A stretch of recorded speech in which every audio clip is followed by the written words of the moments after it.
We did see an appetite for defensives emerge in May. Do you expect a risk-on start to the summer, or is it time to cool off amid chatter that U.S. growth may be peaking? Plus, we have seen China's credit impulse turn negative.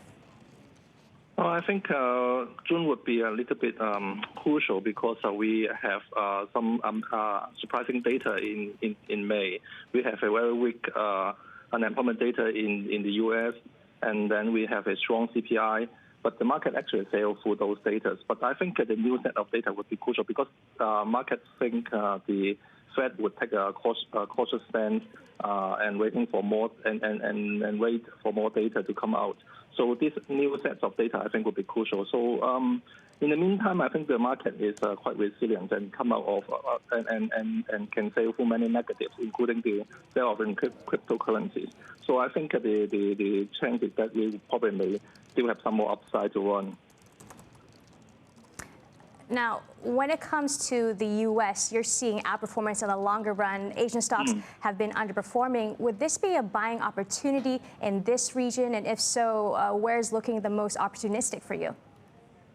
I think I would go to China right now because China has been underperforming the whole world for 3 months because the Chinese central bank has been very restrictive. But we are seeing strength in the last 2 weeks, and that is a good sign. And actually, there's not much of fresh news coming out. But I think the renewed strength in the renminbi actually probably may be the only catalyst. But the technical picture actually is quite good. I think this probably offers some values right now in the Chinese A shares. Has the sell-off in tech abated then, whether you talk about here in Asia or in the US? Because it feels like longer term, there's still opportunities in these companies and their growth structures. Yes, of course. I think they probably may still be a little bit out of favor because of the fear of inflation and the possibility of interest rate hike earlier than expected. So I think people probably may be a little bit cautious. And also, we probably may see some more rotation into financial and resources because of the inflation theme. So I think tech probably may still be a little bit out of favor, but of course I think the longer-term prospect would be better. And I think some people actually may also see technology development as deflationary, so that probably may offset some inflation pressure. So I would still be holding on to my tech exposure, but of course I will not add in the meantime. But in the longer run, they probably still offer good prospects. In terms of the rotation into old economy shares, are we going to see that continue even as parts of the commodities complex seem to be reassessing whether this rally has gone too far?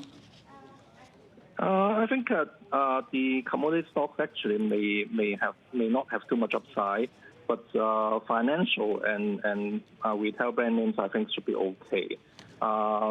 First of all, we are seeing some easing off in the commodity market, but I think the treasuries actually has stabilized, and people probably may think the banking sectors and also insurance sectors would be okay in the longer run in this kind of environment.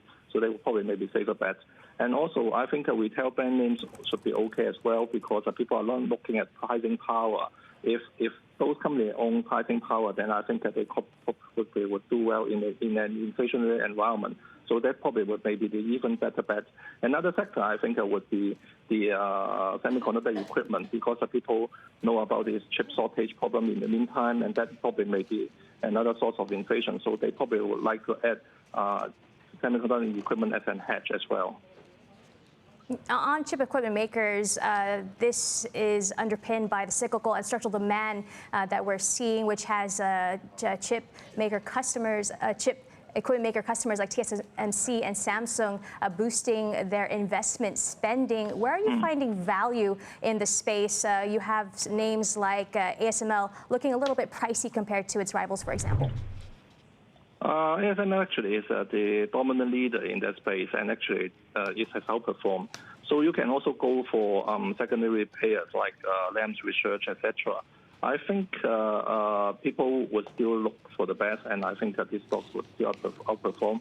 And the current spending increase in capex cycle probably may last for longer than expected, probably a few years more in the run. So I think this should still be okay. Now, Alex, I understand that you have crypto holdings. Now, we've had Ethereum enjoy a relatively resilient May, narrowing the gap with Bitcoin for the month, enduring a smaller drop than the biggest crypto token. Is Ether looking increasingly attractive to you? I have some crypto exposures in Ethereum and Bitcoin, mainly in Ethereum.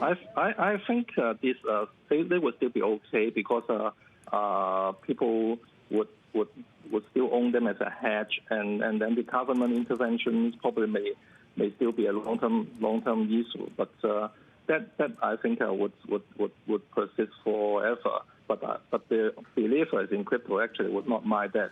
So I would own some cryptos in my portfolio in the longer run. Probably would keep the percentage under 5%, but this I think should be a part of the portfolio construction.